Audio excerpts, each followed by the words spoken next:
Dan Snyder is the perfect person. That's what former NFL Commissioner Paul Tagliabue said about Daniel Snyder in 1999 when he was introduced as the new owner of the then Washington Redskins. Fast forward 24 years later, sexual harassment, blackmail, racism, workplace misconduct, hiding financial information from his peers. Those are just a few of the accusations made on Snyder during his tumultuous tenure as owner of the Washington football franchise. He once stated that he would never change the name of the team. Then in 2020, Daniel Snyder caved and he changed the name of the team. He also said that he would never sell the team. Well, it looks like that he may also change his position on that as well, as he hired Bank of America to explore the possibility of a sale. It looks even more and more likely that he's going to sell the team after a congressional report came out on Snyder. And one name keeps coming up as a potential buyer: Amazon founder Jeff Bezos. Now, there's rumors floating around that an ownership group headed by Bezos that also includes Jay-Z could be in line to buy Snyder's team. On the surface, it makes a ton of sense based on how much money Bezos is worth, but would he actually be a good NFL owner? And can it even happen? That's something we're going to explore in this video, but you have to stick around for the entire video because I'm going to tell you the reason why Bezos won't actually buy the team, and it has to do with Matthew McConaughey. Yes, you heard that right. We're talking about Interstellar, Wolf of Wall Street, Tropic Thunder, Matthew McConaughey. And you got to hear what he has to do with it because it's absolutely insane.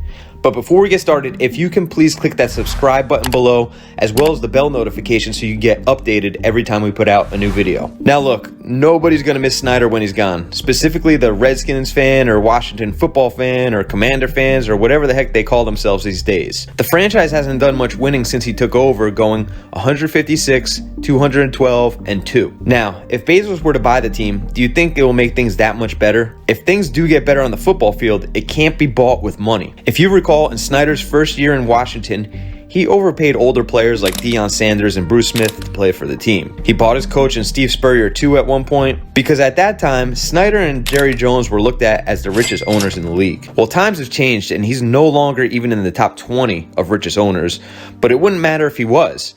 You see, Bezos himself can't just buy a good team. You see, it doesn't matter that his net worth is $117 billion.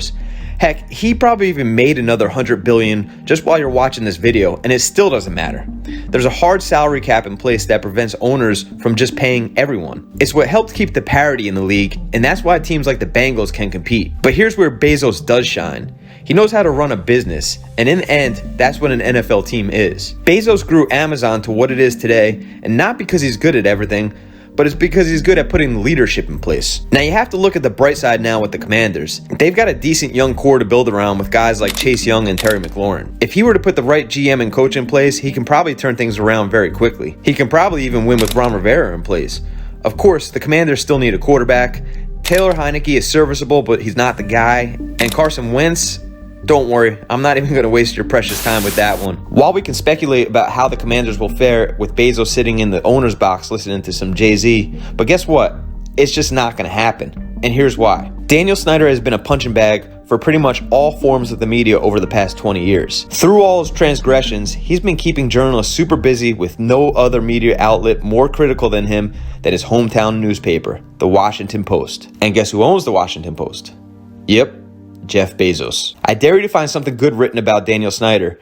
You just won't find it. Not that it's easy to find anything good written about him anywhere, but it's neither here nor there. Well, Daniel Snyder is known for being a very vindictive individual. And if you don't believe me, you can just ask the other 31 owners in the NFL who he hired a private investigator to dig up dirt on to try and take them down with him. Peter King even confirmed in his column that Snyder won't sell the team to Bezos. Now, like we said earlier, Snyder's starting to do things that he said he would never do in recent years, but this one, don't expect him to bend the knee. The thought of Jeff Bezos turning the Commanders into a dynasty would rot Snyder at his core. But like mentioned earlier, that's not the only reason why Snyder won't sell the team to Bezos. The other reason is Matthew McConaughey. You see, Matthew McConaughey is a lifelong Redskins fan, and because of that, he's become good friends with Daniel Snyder over the years. The team supports his charity, he goes on vacation with Snyder's, he's been seen on his yacht. Well, the New York Post had a news report out that Matthew McConaughey is actually exploring putting a group of investors together to make a pitch to buy the team. While the Bezos investor team may be an option for him to join, Matthew McConaughey is not a stupid guy. He understands better than anyone how stubborn Daniel Snyder is. Snyder, if he decides to go through with it and sell his majority stake in the team, would be much more keen to selling it to McConaughey with an ownership group that does not involve Jeff Bezos. So who would that person be? Keep an eye out for this name, Josh Harris. Harris is the owner of the Philadelphia 76ers and New Jersey Devils. He was the main opposition of Sam Walton for the Broncos. Reports say that the only reason why he didn't bid over $5 billion is because he miscalculated about how much somebody would pay and didn't want to bid against himself. The Commanders are thought to be worth up to $7 billion, so if him and McConaughey want to buy this team, McConaughey better start gearing up for Dazed and Confused too. Now, there is one way that Bezos could still buy the team without Snyder even selling it to him. This can happen if the NFL owners actually vote to get rid of Daniel Snyder.